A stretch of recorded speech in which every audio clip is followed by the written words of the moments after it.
Yeah,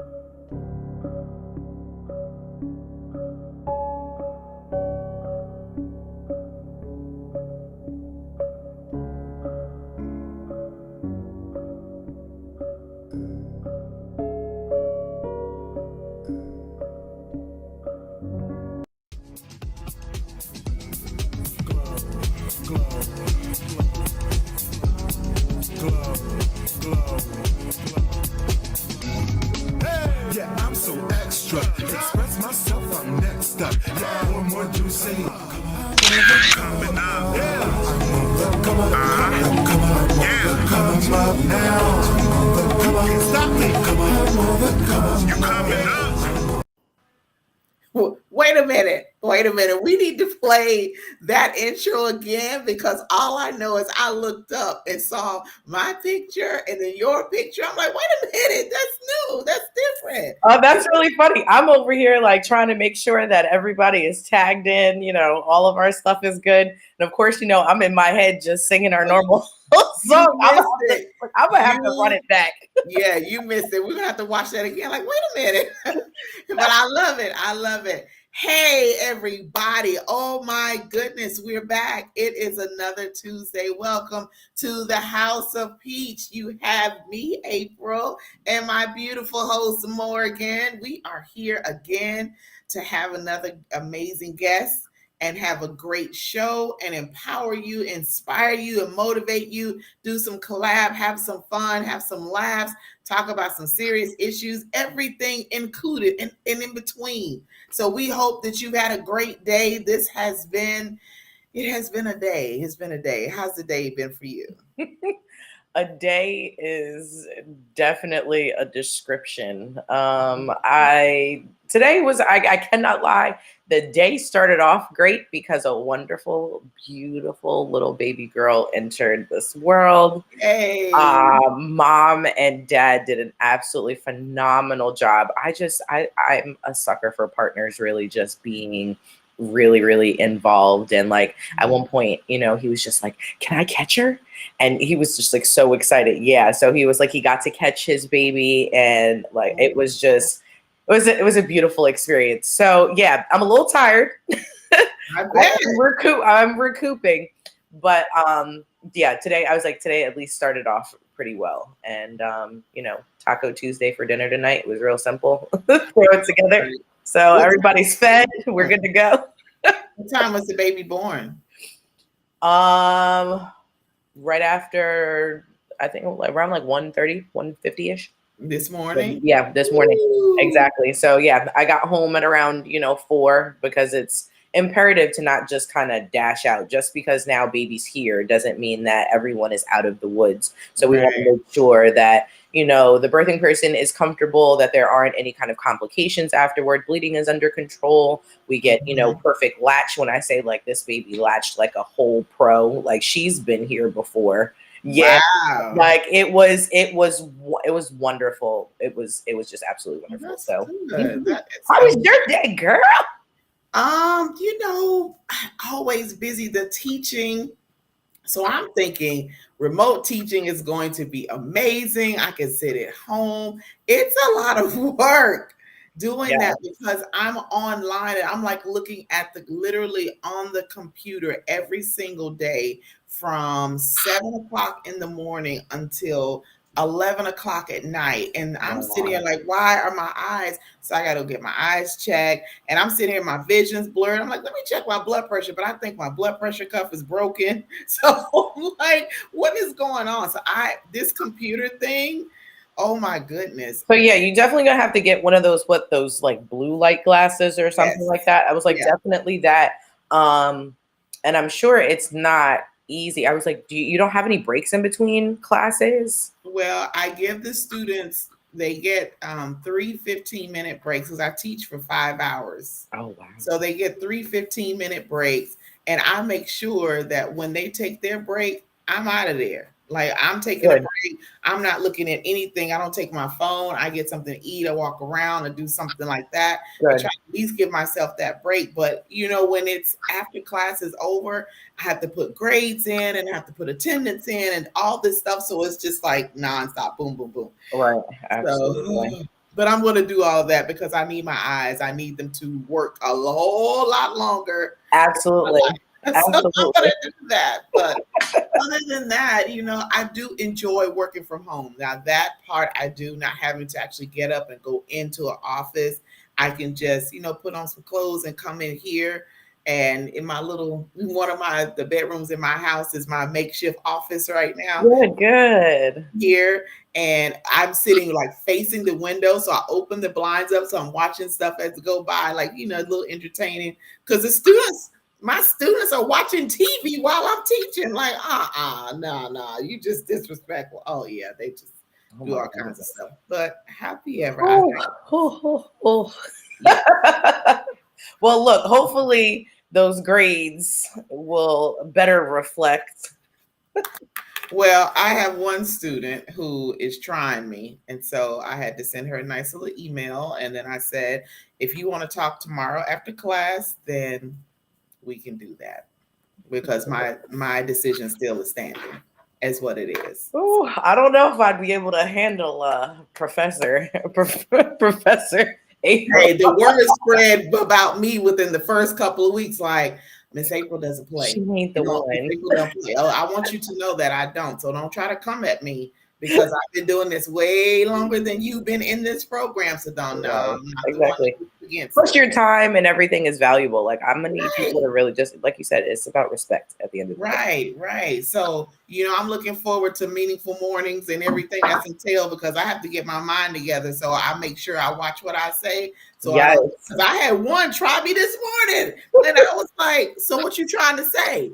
She was like, what does that mean? All in the camera. I'm like, see, this is being recorded. Let me just sit back here and be quiet because I'm trying to keep my little job. Okay, let me just leave it alone. But don't try me, chick. Don't try me. So yeah. I feel you. Right. Well, new moon, new month. Yes. All that kind of good stuff. Yeah. I had said that I was excited, especially this month. It's Black History Month every single month. Like, I really don't feel like we should have to categorize because at the end of the day, Black history is the epitome of American history. Like, you cannot have American history without really talking about African Americans and the contributions that we have made to really make America what it is and continue to do that. Yeah. How last week we were talking about, spending, like, the Black spending power is huge. Yeah. And, I think the more that we as a community are able to understand that, the better we are able to make some serious changes in some, in some serious areas. For me, I would love to see some changes in food happen. We are like the last of the last. We're at the end of the line when it comes to doing things that are specifically healthy, for us and that allow us to thrive. So today's Black History tidbit, did you know that 3D movies was actually invented by a Black woman? No. Yes. 3D movies, girl. Listen, I had no idea. I believe her name is Viola Davis.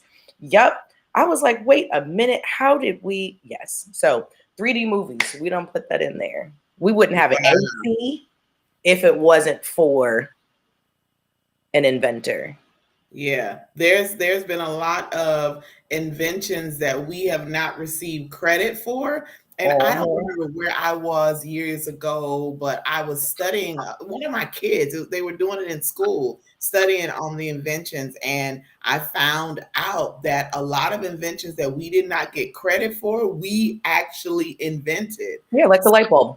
We didn't get the credit, but we did it. So I put a post on Facebook and Instagram probably an hour or so ago of Ariel. We went through to an event at the school. They opened the book fair, and I make sure, like, I'm really now intentional about the types of books that she's getting because she's at the age where she understands and she needs more information on who we are as a people and things that we've dealt with. And one of the books was on Justice Ketanji Brown Jackson, and then the other one was on civil rights movement. And so we were on the floor and we were reading this, and she was reading it and listening to what she was reading, like, wait a minute, what happened? Wait a minute, what? Well, what about this and what about that? Because there was a segment in the book talking about segregated schools and what happened when the schools were integrated and all of that. And I remember my dad telling me he remembers the day that the schools got integrated and how it was. And so, and then she recognized one of the parts was on Rosa Parks, and she recognized her. And so we just went to talking, and she went asking questions from way back and to want to know how we got to this point. So wow, I love it. We're having this conversation with her, and she's like, well, I want some more books. Bet I'm going to buy them.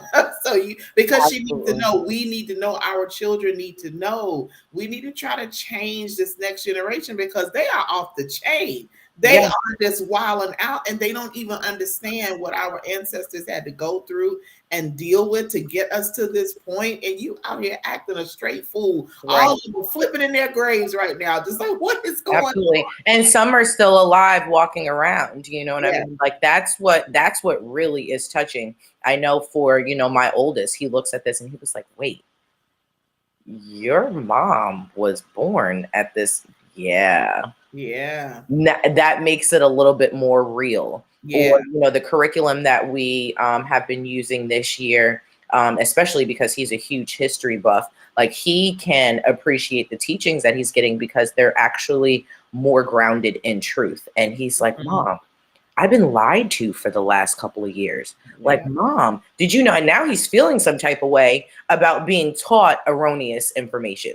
And so now that's making him more self-motivated to go get it, for himself. So, as much as we, are looking and we want to keep the importance of representation when it comes to, our children, the characters, whether it's fiction, nonfiction that our children are reading, we also need to look into authors as well. I was reading a very interesting blog quickly about how there are a lot of books that are written with African American main characters, but the authors actually are not Black. And so it's very interesting then to be able to understand. And why does that matter? Because sometimes contextually, you only have the point of view that you come from. So even though you mean well and you are attempting to be inclusive in, in your works, that is something that, as people, we are also looking for to make sure that, it is 100% culturally appropriate. So, kudos to that is one of the reasons why I did not want to move to Florida. Is because of what the governor had done with the education here. So now it's going to require me to do more to make sure that Ariel gets the proper information. Absolutely. Well, education starts at home anyway. So you're doing what you're supposed to.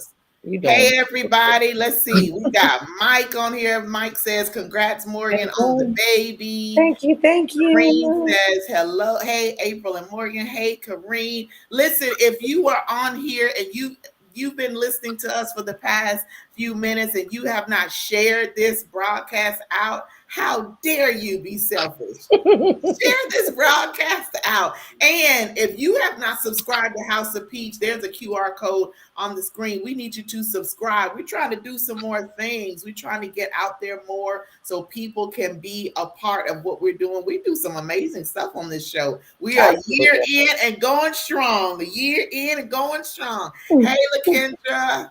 Hey, G. How are you? I sent you your book. Did you get your book? Let me know if you got your book. If not, it is definitely on the way. I already took it this past weekend. All right. Yes. Hey, Jeff, how are you? So happy to have you. So listen, are you excited for where we're putting our next pin?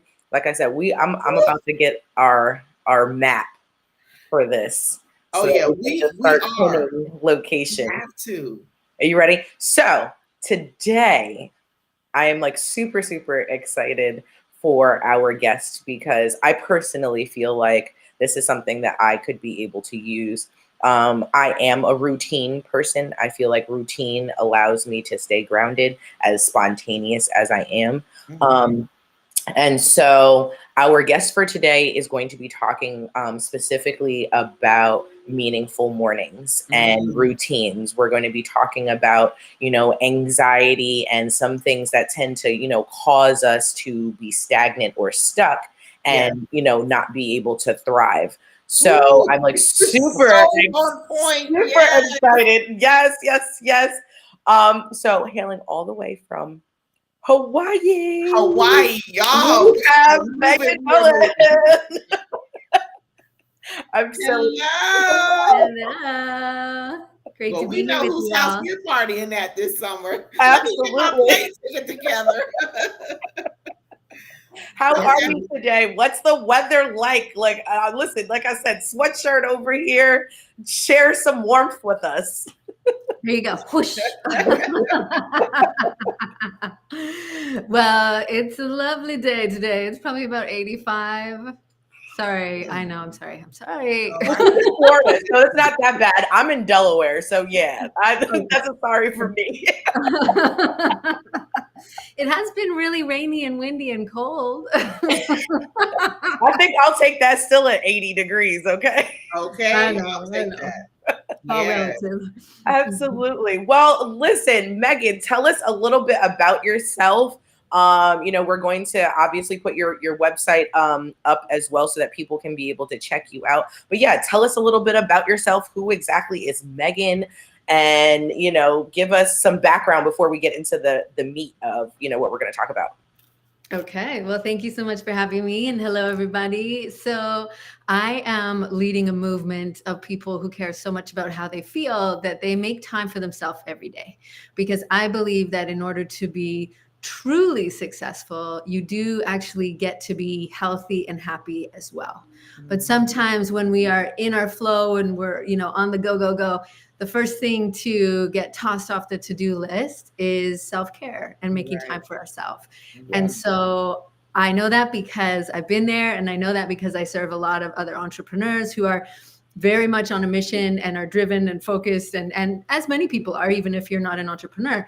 But it can be really easy for us to get so focused on giving and serving and sharing and, doing your shows and all the things that we forget that your energy is your most important asset, and your health is really the most important thing that we have, right? And so I really am passionate about sharing the tools of yoga as well as exercise and mental fitness. So mental fitness is something maybe not everyone's heard of, but it is like it sounds. It's strengthening the muscles of your mind to be able to learn how to make your mind a powerful tool, because otherwise it can, kind of run us in circles and be sort of, talking all sorts of nonsense in there, causing a lot of anxiety and stress, and causing us to do things like not do our morning routines or, drink way too much coffee or whatever it is.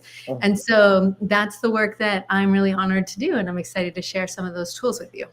Awesome. Well, I surely need to hear this, because I always put myself on the back burner, and I tried not to do that. And I had a moment where I was good with making sure I did my self-care, and then it's like, oh, but I need to do this now. So now that's gone out the window. So I need to get back. But you said something about being truly successful. You have to do that, have to take that self-care, because your energy is what you have. So I'm excited. I'm so happy you're here. So y'all share this out, because you are not the only ones that need this information. There's other people that are stressed out and they're stretched to the limit, and they need to know how to get back to themselves so they can completely do the stuff that they need to.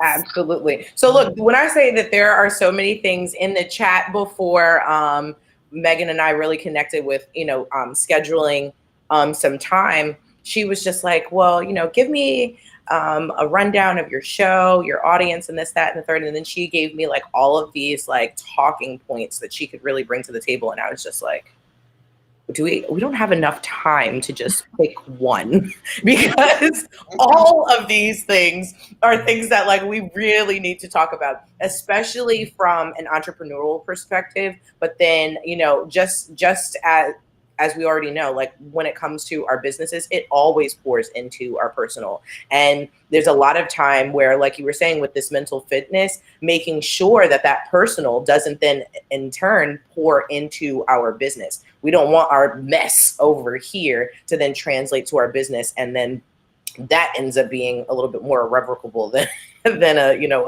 a little honest mistake. So let's talk first about like taking control of, you know, mind, like this actual mind fitness thing. Because I feel like it's necessary to get there before we can really even talk about, you know, self. Sure. So a little bit of just a small little lesson on this, and maybe people will already know, and it'll be something that's just a good refresher because it's always good to have that repetition, is that when we are stressed out, our brain is in survival mode. And this has been hardwired for thousands and thousands of years. So when we're under stress, whether that's, you know, because of the algorithm and our email deliverability, or it's because of how it was wired originally, which was, you know, saber-toothed tigers and dinosaurs, our brain responds the same way. And it responds in the effort of keeping us alive. And so it goes into survival mode. And so most of the things that we do as entrepreneurs kind of threaten that level of comfortability, right? Like going on shows or, you know, even hosting your own show or whatever else your community does that really stretches us. So our brain is always looking for things that are new, that are unfamiliar, that are perceived to be threatening. And so when we're experiencing stress or doing things that are pushing us outside of our comfort zone, the amygdala, which is our survival center in our brain, is activated. So when it's activated, it defaults to old patterns and programs that we learn as children that show up as self-sabotage. And they show up as things like the nasty voice in our head, the inner critic, some people call it, the ways that the judge, exactly, judgmental, right? And so the judge is really inside the framework, is it judges ourselves, it judges other people, it judges the situation, or maybe it shows up as overthinking or procrastination or perfectionism or self-doubt. Like I could go on and on. That was me all of this week, literally. So you're talking to me. Okay. And so the interesting thing is, because of the way, you know, humans are, there's only 10 different ways we self-sabotage. And, you know, each of us is a beautiful, unique character, right? And so that's important to remember. But you'll probably hear some of, you know, of the things that I just said, and you're like, oh, that's me, or oh, that's my friend, or oh, that's my partner. And so we have these similarities. And so what happens with mental fitness is we start to recognize when we're in these patterns. And sometimes you won't recognize it until you've done it a few times over and you're like, why do I always do this? Like for me, this is the example I use. I always procrastinate on my taxes, and I avoid my taxes, and I'm like thinking about how much I hate doing my taxes. It causes me a lot of stress. So my brain is like, don't worry, don't do your taxes. You have a lot of time. Yeah, we'll get it done. We'll just get the deadline extension, all that. Yep. But the whole time I'm stressing about it. So that's what happens, is that your brain promises you this, like, oh, it'll be fine. But while you're over here in peace and not doing the thing, and you're stressing about it and you're ruminating about it, then that causes even more stress. And so that's really the core of mental fitness, is learning to witness ourselves in these patterns. And specifically, it kind of shows up in that like tense, tight, contracted, resistant, sort of anxious, stressed feeling. And so that's a cue. Okay, what's going on? What am I focusing on right now? How can I bring my mind back into the present moment? And this is where the tools of yoga come in, or movement, or exercise, dance, tai chi, whatever it is, right? And so it is, you know, we can use any sort of tool. And so when we recognize that we're in this frustrating pattern, and we just pause, right? We want to be gentle with ourselves, because if we go right into critiquing it, then that defeats the purpose, and that's okay, but we try again. And so then we pause, you know, we do something really simple, like breathing deeply, or just rubbing your fingertips together and focusing on the feeling of your fingertips, so that you can take your mind away from it and come to your senses. And then from there, you're able to decide, right? So you come out of your head and into your heart, and you decide, okay, well, what's the next best step? Well, maybe I could do a couple months of the taxes. I could start to make some progress, you know, that sort of thing. So that is the essence of learning how to make our mind a powerful tool rather than having it run the show. Absolutely. I love that. I actually just ran into, I don't know if I was on Instagram, I might've been reading an article, but it was talking about how we, as people, once we start using our hands and doing certain things, there's like a reward system that comes with it. So I like really connected with that where it's like, yeah, okay, fine, just do like a start off with a couple of months. Like sometimes with that just a couple of months will get you out of that procrastination bit, and it's like, okay, well I did this, so and it only took me that amount of time, so maybe I could just give myself another hour or so and I can get like another 6 months done. You know what I mean? So I really like that idea of one, self-compassion. And I was like, I don't think that we give ourselves enough of that. So can you talk about that just in general? Like, what does that self-compassion look like? What does that look like when we're talking about that stress? Because I know, also as women, the first thing that we do when, we start stressing, our body produces cortisol. And then all of us want to sit here talking about this little pouch that we've got, and it's literally stress. So let's unpack some of that self-compassion for a sec. Yes, absolutely. Well, that's interesting because that is the compassion and the empathy is the antidote to self-sabotage. And it's when we are in the patterns of self-sabotage and active in the amygdala, that's as you said, we're in a dysregulated nervous system state and we are getting flooded with cortisol. And so when we pause and we take what I call a power pause, so it doesn't have to be, this sort of thing or doing your breathing or taking a little dance break or whatever feels good to you. What we're doing there is we're quieting that survival center of the brain by coming into the present moment and taking a different look at things. And we're activating a more active frontal part of the brain called the prefrontal cortex, which is where we're creative, we're inspired, we're patient, we're kind, we're motivated. Like it's a different version of you. In spirituality, we often call this the higher self or the soul or what have you. So whatever word makes sense to you, if you want to look at it from either lens, they really are looking and saying the same thing. But what we're doing there is we're taking a wider view, because when we're under stress, literally we get so hyper focused, right? Everything in our system changes. Whereas when we are calm, we widen the lens, right? Your eyes will widen, you'll take in more of your surroundings because it's safe to do so if we want to look at it from a physical perspective.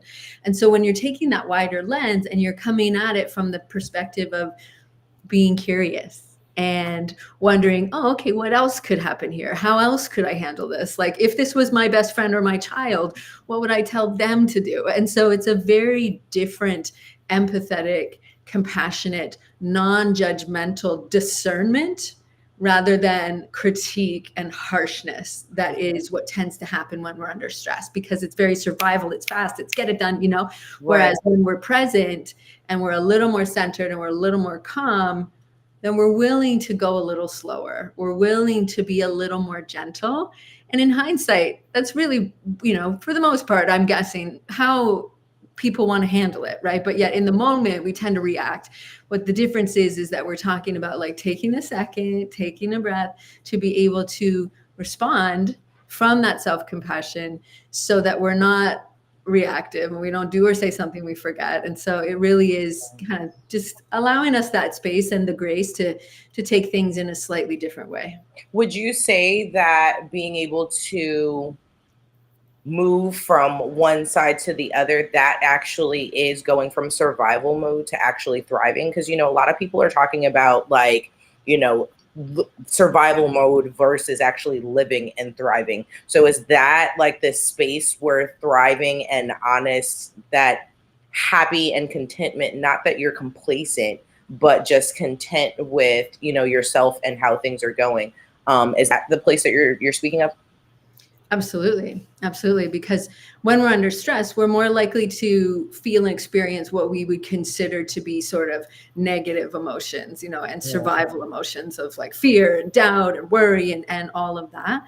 Whereas when we shift and you go from the place of self-sabotage or self-critique to a place of inner wisdom or guidance, or to a more sage, wise guide, higher self, that allows us to access what some people would call the natural qualities of the heart and those higher frequency or quote unquote positive emotions. And so it really just does, and it sounds simple when we talk about it, and it really is. It's just a matter of doing it, right? But we're Right. so accustomed to the patterns of like, oh, this is what I do and this is how I handle it, that's where we get to do the pattern interrupt. And so another analogy I like to use is that we get to, now that we are more conscious adults and we're learning and we're growing and we're seeing new things about ourselves, we get to update the operating system, because, you know, when you got your phone, it had an original operating system on it. But after a while, it gets a bit glitchy and problematic and, you know, all those things.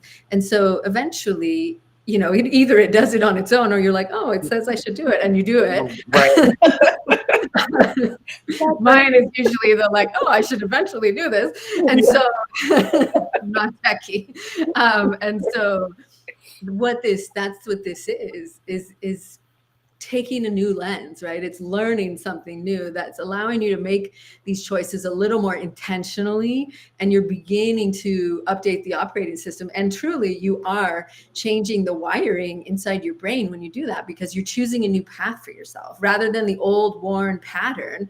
You're like, nah, I don't want to do that anymore. I want to be a little more gentle with myself. And we try, you know, and it's like, okay, we try it and, you know, it feels good. And then we try again. And sometimes we slip up, and it's a practice, just like anything. It's absolutely. It's definitely an everyday thing. I know it's, for me, intentionally, especially getting in those spots to be able to say, okay, my therapist likes to say, I'm giving child Morgan some play.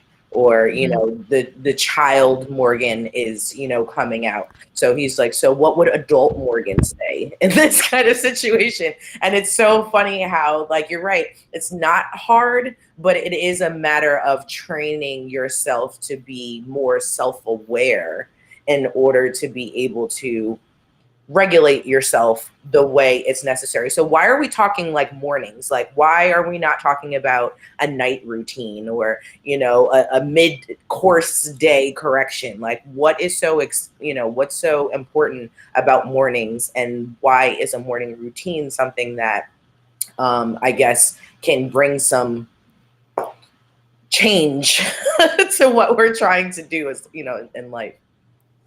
For sure. Well, to your point, I do have midday and evening ones as well. But since we're talking about morning, because so we'll be back for part 2 and 3. Sounds good. Okay. Because, you know, there's so many cliches. I'm like, pick one. That every day is a gift, and each time we start a new day, we have a fresh opportunity. And so I like mornings for that reason, because you've slept, you wake up, and it's that same sort of clean slate, if you will, right? And so it's a new day, it's a new opportunity, and it's a decision of how are you going to show up today? And that's where we want to make things more meaningful, because otherwise, like we've been talking about, we tend to just run on our default patterns. And this is who I am, and this is how I do things. And this is adult version of me, but child version of me likes to play a little bit more and be a little more lighthearted, but I'm serious because I'm an adult and I'm an entrepreneur. And so it's like, we get to, when we have a meaningful morning routine, and that can be anything. And before we get into this, I will just take some load off the people that are like, please don't tell me I have to do it at 5 a.m. You do not have to do it at 5 a.m. for it to be effective. Okay. We're just going to take that right off the table, because you can do it at any time that it works for you, because ultimately that's the most effective routine, is the one you're actually going to do. And even better than that is the one that you enjoy. And so when you make it work for you and you stretch it out, it can be like a minute and a half while you're brushing your teeth, or 2 hours, I don't know, whatever you want to do, or somewhere in between. So I believe that when we start the day with a meaningful morning routine, then you're literally giving yourself some love and attention. You're filling up the cup, you're putting on the mask, like, you know, all the analogies, and you are deciding how you're going to show up that day. You're deciding to pour energy into yourself so that you have it to give, so that you have overflow, right? Because when we give, especially as women, as caregivers, we tend to get into that. We can get into that, like overgiving, overserving, overdoing, and it can take us to the point of getting burnt out and resentful. And I know that because I've been there. And so the morning routine is what I believe to be one of the most powerful tools to be able to truly get into and stay in that aligned energy of aligning with your vision, your goals, your mission, your purpose, whatever that is to you, so that you can show up with that in your heart and that at the forefront of your mind. I love that. Yeah, I should have had. Where's my notebook today? That right there was a whole.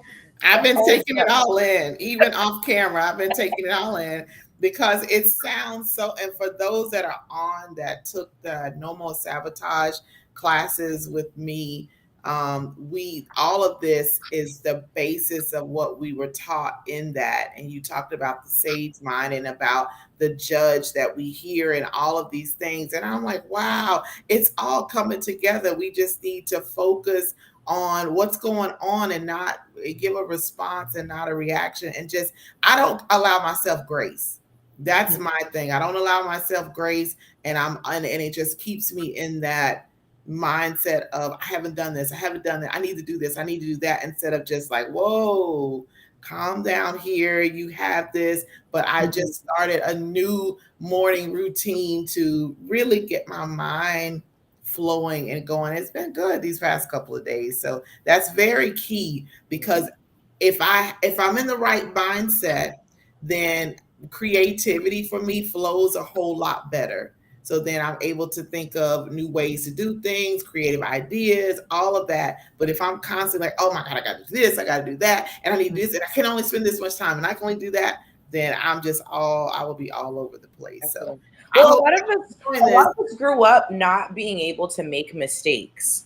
Yeah. You know what I mean? So that is a lot of where that lack of self-compassion comes. You know, we feel like we always have to get it right, or we have to have this element of perfection. And that, I feel like, in and of itself, especially for me, definitely creates a ton of anxiety.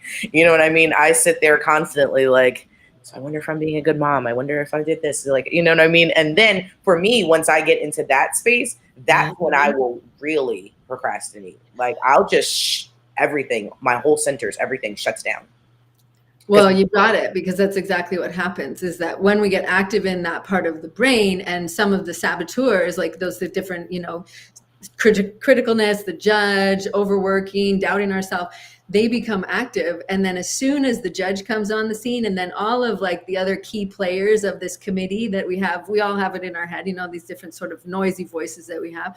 So one comes in, the judge comes in, is like, oh, are you being a good mom? I don't know. Okay, well, and then it like recruits all of the other ones. And then it just becomes this vicious spiral that they basically just have you, and they're like, no, we're not letting you go. And so that's where we get really tripped up by it. And we start to feel this questioning ourselves, and we feel ourselves shutting down. And then that tends to just cause more and more and more of that. And that's when we've gotten triggered. Essentially, you could call it getting triggered. We get triggered, and then we go back into that old pattern. And then it's been 3 days and you're still in a funk or whatever, and it's just a recognition. And so really what it is, that you so beautifully said at the beginning, is that self-awareness and that loving compassion. And it's interesting that you brought up the inner child piece, because one of the tools is actually to find a picture of yourself as a child, and to have it somewhere, on your fridge or somewhere. And we want to find a picture that you really like, and that there's that like sweet little sparkle in your essence and in your energy. And you want to look at that version of you, because that version of you still exists inside of you. And what sort of level of compassion and kindness and patience would you show them? Because that's what you need right now. And when you can show it to that version of yourself, essentially you become a conduit for your higher self, or the God or universe or whatever, speaking to you and through you. And so it's like, it's just a matter of starting to be more aware, because we kind of run on default, right? And we're like, oh, up I go. And that's why morning routines as well, because it gives us that little bit of a pattern interrupt. And so it gives us that moment to really kind of drop in and choose and tap into the creativity and flow and anything else. Lovely, lovely. You got anything? I was like, now that you're back, April, I was like, I'm just sitting here, and then all of a sudden it's just like gone. Like, wait a minute. Oh, am I not supposed to be on the show tonight? Is that what that is? We're off and on. Like, you know what? I really was getting in my feelings. Like, oh, is this what's getting ready to happen tonight? Oh, okay. Had to just go out and come back in. Just calm your nerves. It's okay. And lo and behold, what it is I need a new laptop, and I'm just trying to hold on for dear life with that. That's my own little thing. I'm taking up a fund for a new laptop. If anybody wants to donate. There you go. There you go. Oh my goodness. Everything that you've been saying so far just really has been great for me to hear. And it's helping me to understand that it's okay to take care of me. It's okay. What I've done and been doing my entire life is from what I've seen. So watched my parents just work and work. My dad worked 2 jobs. My mom, she worked at the hospital at night. So it was just constant going. And that, I got that. And so I'm always working until now. Look, I just started back working after 9 months of not working at all, like not doing anything. And when I tell you that was the most difficult 9 months of my life, because I'm so independent and I'm like, I need to be working. I need to take care of this. I need to get in my own place and I need to do this. And it's all stressing me out because I'm so used to doing that. But I just needed to take that moment just to use this time to relax and get yourself back focused. You were doing that when you were living there.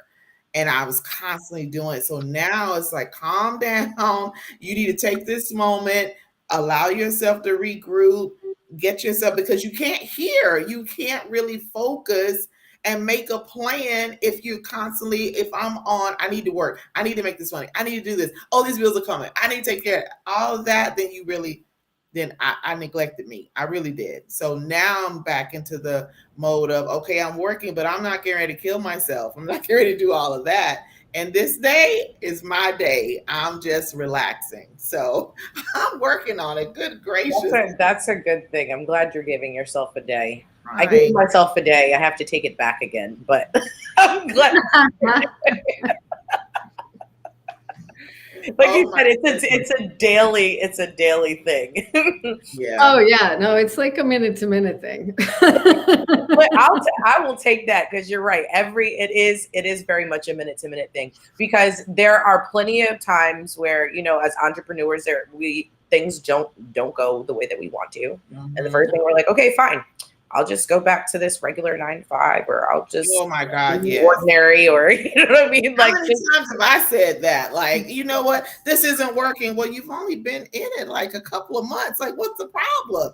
Yep. You just gotta give it time. We just want things so fast and want to see results so fast. You don't want to give the time for it, and then that puts you in a different place. And then you got this. The judge is like, "See, I knew you should have gotten into that. You should have started this business. Look at it. It's been 2 months, and you should be making this kind of money." And really, it's like, no, I really shouldn't.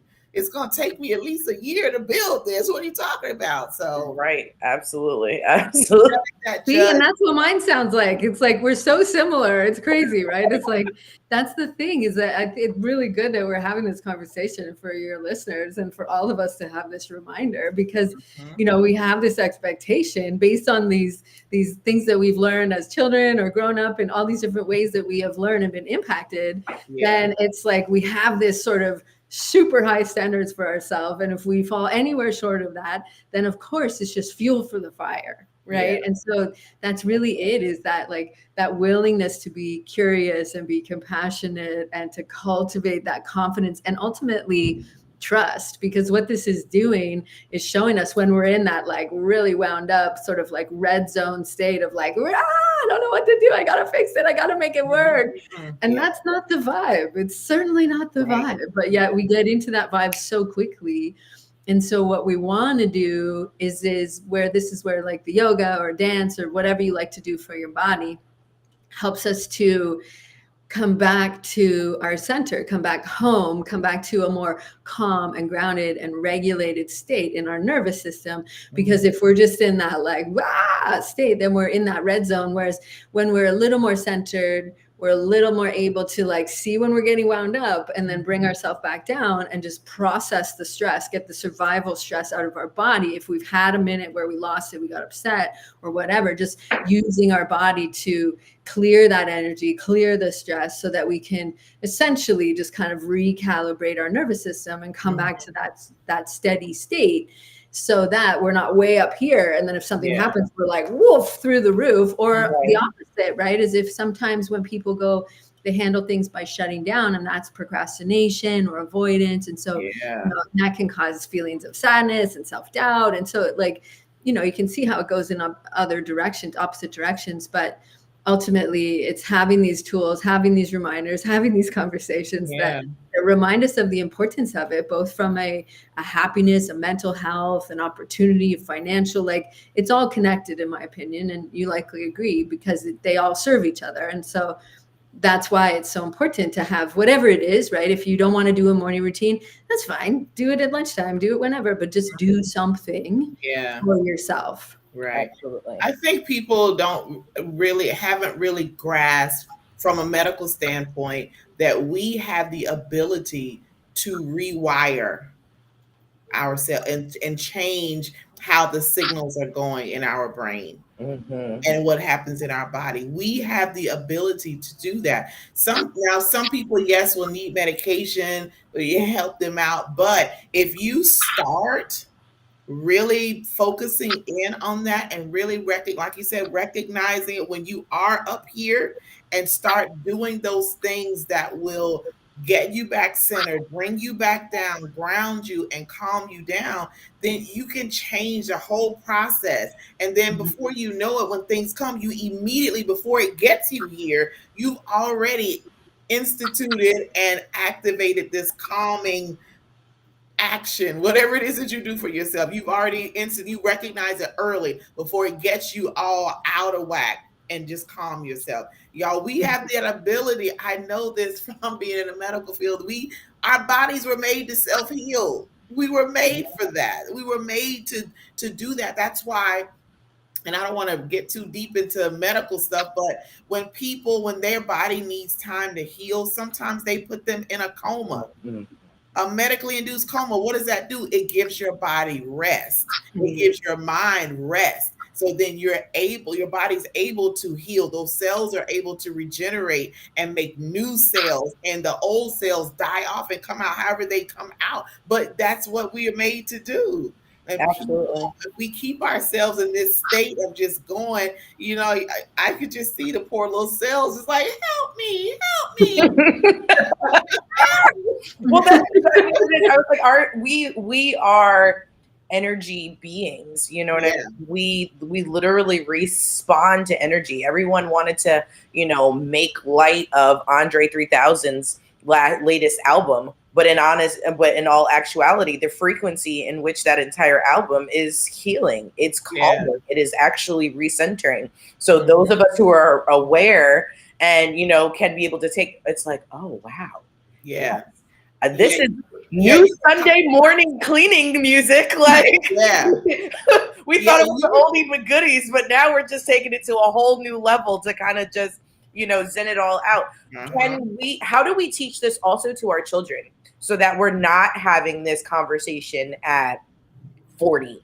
Because, I know as parents, we sit here and, kids, obviously the first ones to be unregulated, you know what I mean? Needing to know how to really self-soothe, even teaching, self-compassion, I know is a conversation that I'm constantly having with my 13-year-old, because I was the one who was constantly brought up, like, you got to do this, you got to do that, you got to do that. So that's all I knew. And that's how I raised him. So now at 13, I'm like, dude, if you don't just go take a chill pill somewhere, he's like, how? And, so how can we bring this also to a kid-friendly perspective? Well, we can look at them as almost characters in a play. When we have these different ways that we respond, the person that gets really uptight or that gets angry or that gets really emotional, you could almost label them or give them a name so that there's a bit, and this is, I use this with adults as well, so take this as it goes for you as well, but to be able to call it, just so that there's some separation, because what we're doing there is when we recognize the pattern, we're saying to ourselves, oh, there I go again, doing that thing of getting really upset or worrying about stuff. Okay, well, what could we call that when we feel like that? Oh, is that Wanda the worrier? And so when we notice that feeling, we can just kind of call it out and like, oh, that's happening again. How does she make you feel? Well, she makes me feel really upset and makes me feel angry. And so like having that conversation so that they can start to recognize.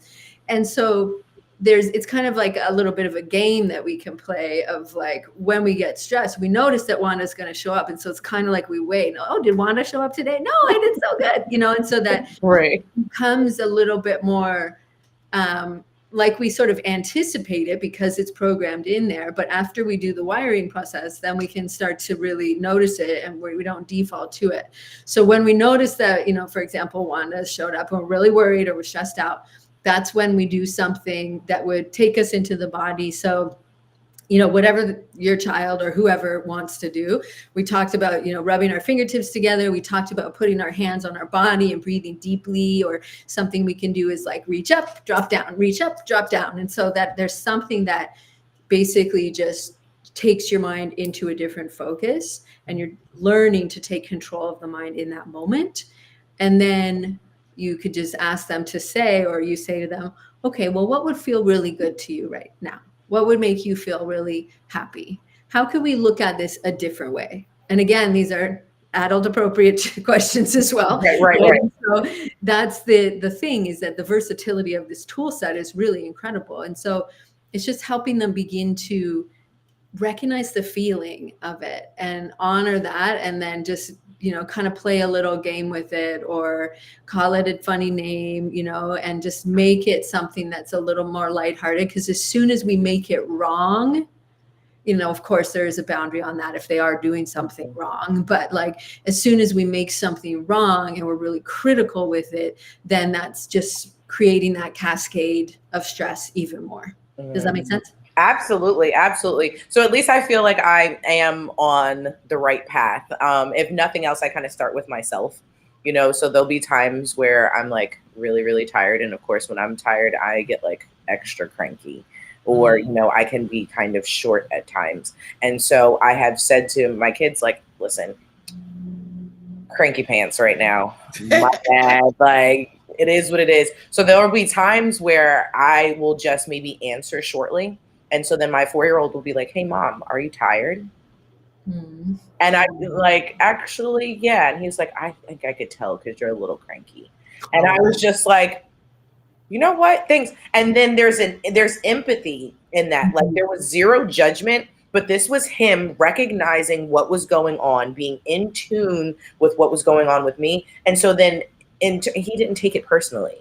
He wasn't over here like, oh, my mom doesn't love me. Oh, she's not really trying to talk to me right now. This and the 30s. She's like, oh, Mom is just tired, and I can afford to give her 15 minutes without calling her name. And it was like, and that's what I end up getting in that. So I was like, that was sound advice.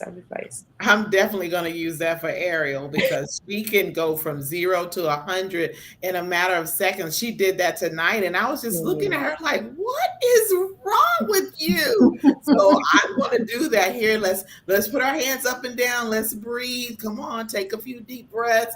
I'm going to need to do that. Otherwise, it's going to set, what it does is it sets me off, because I'm like, why are you acting like this? What is wrong? And before you know it, the two women in the house are just, like cats on the ceiling, like, oh no, absolutely. That seeking to understand, I think, is necessary, in that, because sometimes as children, we have a developed prefrontal cortex, you know what I mean? Like, they don't have that. So sometimes us telling them like, go figure that out or go regulate that feeling, like that's something that they cannot do. And giving them the tools, because what happens through our different mirror neurons is, when she's getting upset and then you find yourself getting triggered, and then it's just like, And Yeah. so if you do it together, okay, we're going to do the thing now. We're going to do the thing and just like do the breathing and then drop into, into that energy and presence with each other. That's so important. And going back to your point, Morgan, is like you are doing such a great thing there because you're giving him that framework, because otherwise it's really easy for us to kind of, going back to our own childhood, we think about the moments that made a mark on us of like, my mom was so upset and she never talked to me, and all of that or whatever it was, that could potentially become a story for them. You're like, oh, my mom was just tired, and so so that's a really important distinction, is that when we have these different emotional experiences, we're giving them labels and we're giving them names or characteristics. And so that we're able to have that level of emotional intelligence. And that's really what this is teaching children, which is great for children because most adults don't have this level of understanding. So, it's like, let's start as soon as we can. But I hope that was, some helpful tips to start with. Absolutely. So I was like, unfortunate. I was like, I hate the fact that like our time goes by so fast, especially when we're having like real good conversation. But if you could give our guests a takeaway and something that they could be able to use that may transform what they are already doing in the morning to maybe be more intentional to get the result that they're looking for? Great question. That was actually going to be my suggestion, is that Mm-hmm. when we set goals, a vision for our business, our life, or maybe New Year's intentions or quarterly, whatever's, we tend to, write them down and then forget them until the next year or till the next month or whatever. And so what we want to do is keep them top of mind and top of heart. And so when you think about your vision or your goals, really take a moment to get into the feeling of that. Like, what are those feelings that you feel when you're excited about stuff, or that you feel accomplished, or you feel successful or happy, grateful, whatever it is. So those are your North Star emotions. And so, as you so beautifully said, we are energetic beings. And so it's important for us to be intentional about where we're putting our focus and how we're feeling. And so think about your North Star emotions and what can you do in the morning to feel into that just a little bit. Because sometimes we wake up, we're tired, we didn't sleep well, we had a late birth, whatever it is, and we wake up and we're tired. And it's kind of hard to go from like feeling cranky pants to feeling like joyfully ecstatic and on top of the world. So we just think about like, okay, well, what can I do to make myself feel a little bit happy this morning? Or what can I do that you're already doing? Like while you're brushing your teeth, if that's your morning routine, how can you just go back into your vision of like, why I want this? Because when I accomplish these goals and when I have a movement, whatever it is, just to bring it back into your mind, into the forefront of your mind, because that way you're showing up into the day with the vision as the driving force, right? And so you're moving into, and anything that you do in the morning and throughout your day will then hopefully be impacted by that intention that you've set in the morning. And so you can just layer it on something you're already doing. And if you don't have time in the morning and your morning routine is like to get up, get the kids and drive to school, well, just in that moment when you've dropped them off or whenever, before you go into something else, just have that moment for yourself and whatever that looks like for you, so you can layer it on. Absolutely. I love that. I have been learning in the days where I don't get to have my whole day to find the little spaces where I can still give myself something. And it doesn't always mean, some people think that like that self-care looks like, oh, going to go get your nails done or going to go get your hair done or whatever. But like for me, sometimes it's just 10 to 15 minutes of just being quiet. You know what I mean? Sometimes it is just being able to, there's a couple of beaches that are not too far away. We're just, being able to be outside and in the presence of water. That's something that, kind of just, I feel like grounds me specifically. And so, being able to find a couple of minutes to be able to do that, to like bring things back into, focus is necessary. So April, are you there? Yes, I'm here. Okay. You just Good. can't see me. I wanted to make sure you're still with us. Yes, I'm still here. You got anything? No, one thing that you talked about was the frequency, and I realized I couldn't understand why some songs that I would listen to, that I would play them repeatedly just over and over again. It was just something about it. But I found out there's a certain frequency that I operate on. And if a song has that frequency and it literally does calm me down and it puts me in a state of being relaxed where I'm not so stressed. And so I just found a song, and don't know how I missed this song, but I found this song and I put it on my playlist. And I promise you, all day yesterday, even into the night, I went to sleep listening to this song. And I'm trying to figure out like why, but it's that frequency, it's that harmony, it's the sound of that. Very soothing, very relaxing, and I slept really well last night. So, it's important for all of us to understand and find those things that will put us in that place and get us into that routine. And when we find out, music is my thing. If I'm high up there and things are not going like I want, I turn on some music and I'm good. That right there will help relax me. So I am so appreciative that you were able to come on. I feel so bad. I'm sitting here talking and you see two on the screen, like, this is not how this is supposed to go. But we're just rolling with it. We did great. Absolutely.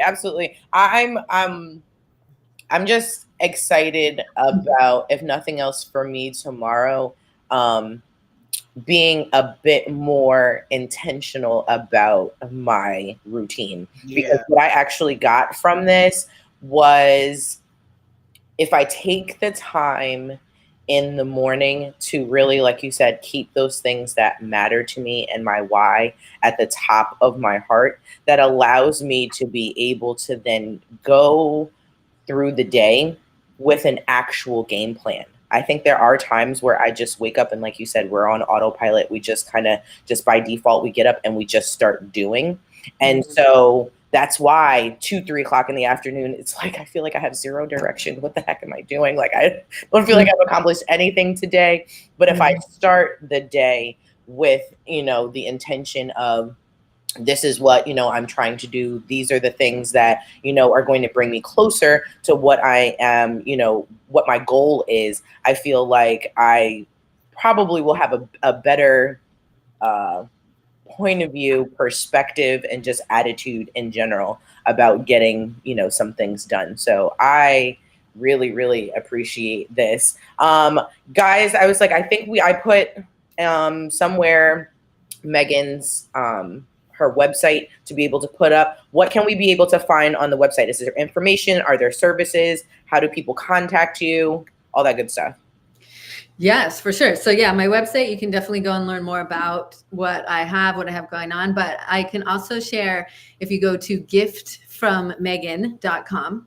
So giftfrommegan.com. There's actually a 3-part mini audio training where we talk a lot more about what we've been talking about here today, how to go from anxious to amazing and learn how to harness the power of your mind. And so it's a free audio training going a lot deeper into this and how we get tripped up with self-sabotage and how you can start to use some of these tools, and or teach them to your little ones, which is awesome as well. So yes, that you can grab that from Gift from Megan. Awesome.